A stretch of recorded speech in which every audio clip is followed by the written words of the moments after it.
Hai dan Assalamualaikum warahmatullahi wabarakatuh. Hari ini saya dan kumpulan saya akan membentangkan tentang Middle East cuisine ataupun masakan daripada Timur Tengah. Okey, kumpulan saya terdiri daripada Mariam Sofia, Rabiatullah Adawiyah dan Nur Afika, iaitu saya sendiri. Okey, hari ini kita akan menceritakan tentang sifat masakan Timur Tengah. Okey, masakan ini daripada pelbagai negara-negara dan orang-orang Timur Tengah.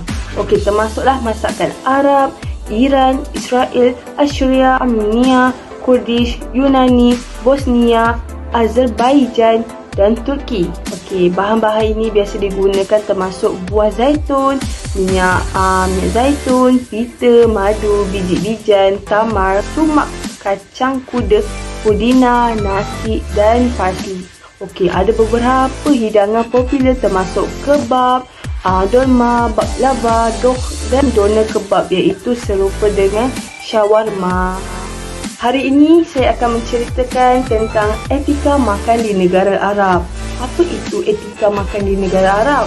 Okey, yang pertama, makan menggunakan tangan. Yang kedua, mengambil makanan dari pinggan komunal di tengah meja.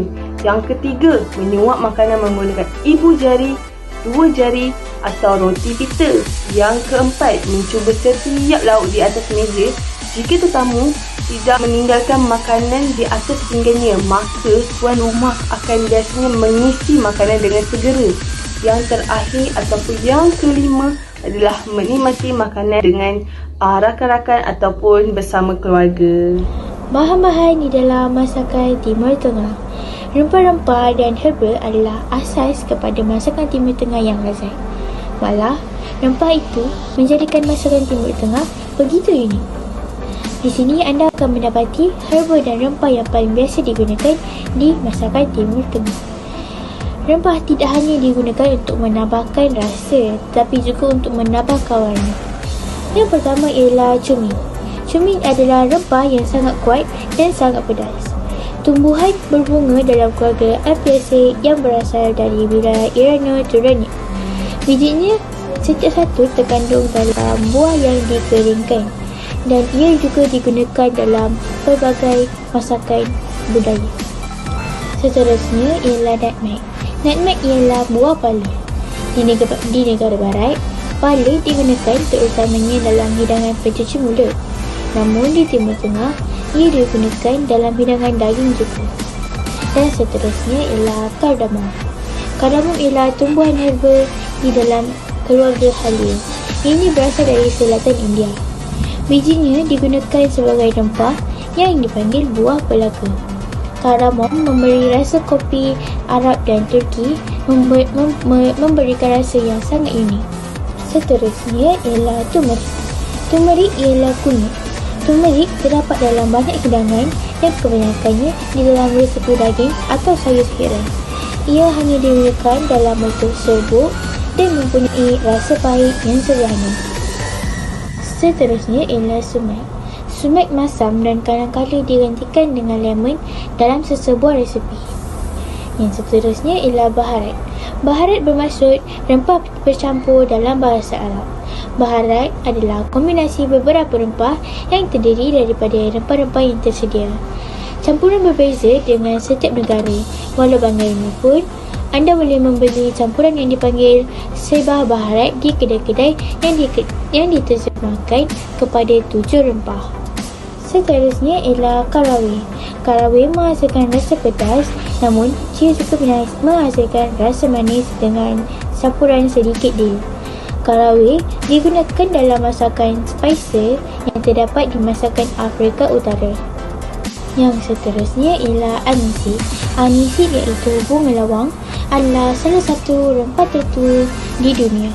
Ia terkenal dengan gula-gula dan mempunyai banyak tujuan perubatan. Dan seterusnya ialah allspice.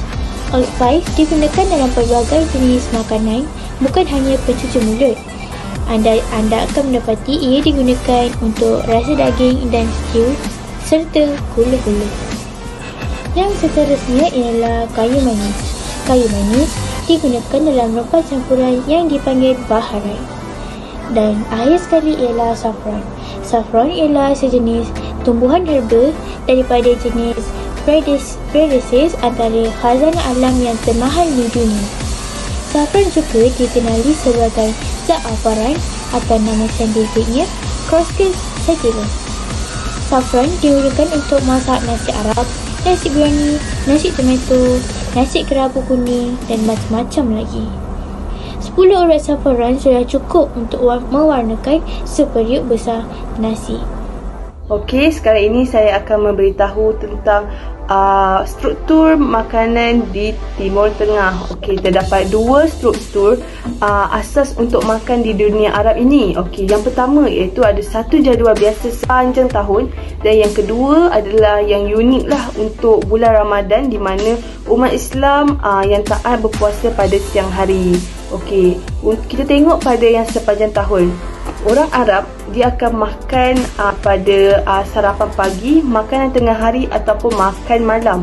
Pada bulan Ramadan pula adalah mereka akan makan pada waktu iftar ataupun sahur.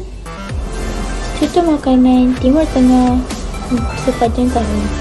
Untuk sarapan pagi, kafe-kafe di Timur Tengah sering menyediakan croissant untuk sarapan. Sarapan pagi adalah makanan segera yang terdiri daripada roti dan perut susu dan disediakan dengan teh dan kadang-kadang jam.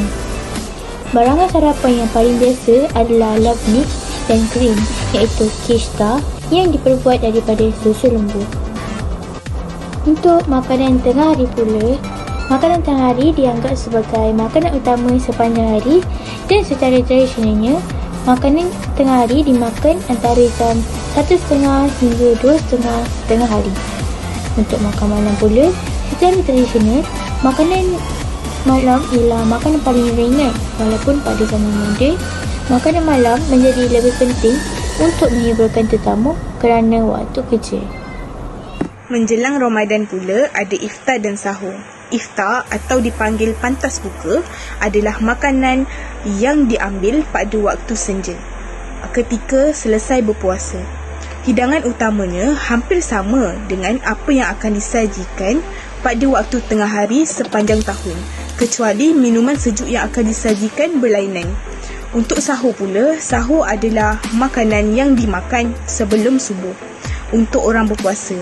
Ianya dimakan untuk membantu orang berpuasa